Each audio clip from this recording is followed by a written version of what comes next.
So the Jewish people are about to enter the land of Israel when two of the tribes, Reuven and Gad, approach Moshe, and they ask him for permission to settle on the other side of the Jordan, not in Israel.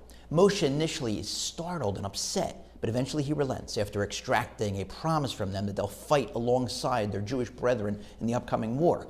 And then he assigns the other side of the Jordan to the tribe of Reuven, the tribe of Gad per their request, and to a portion of the tribe of Manasseh.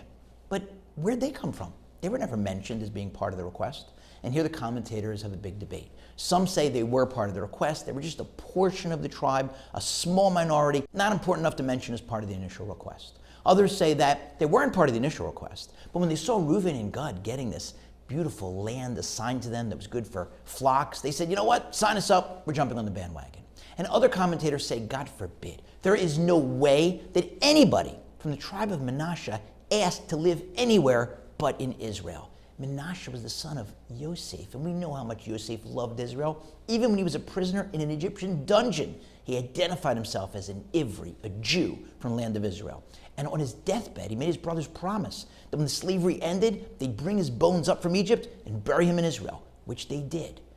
And we saw recently that Tzlafchad, from the tribe of Manasseh, after his death, his daughters approached Moshe and begged him for a portion of their own in the land of Israel. Moshe knew all this.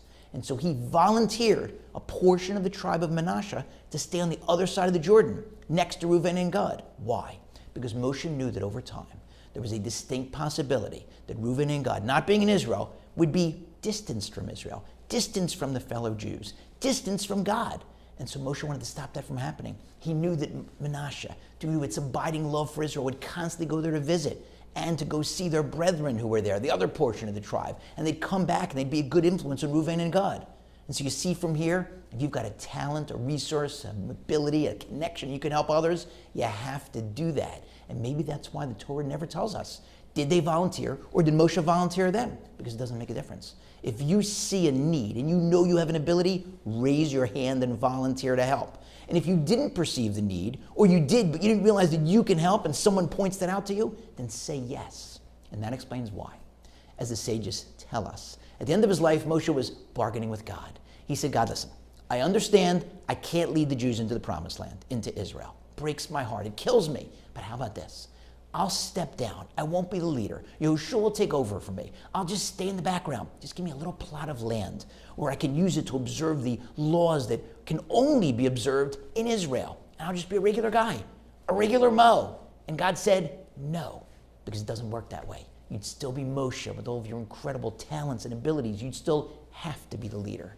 So when we've got an opportunity to help, we have to step up.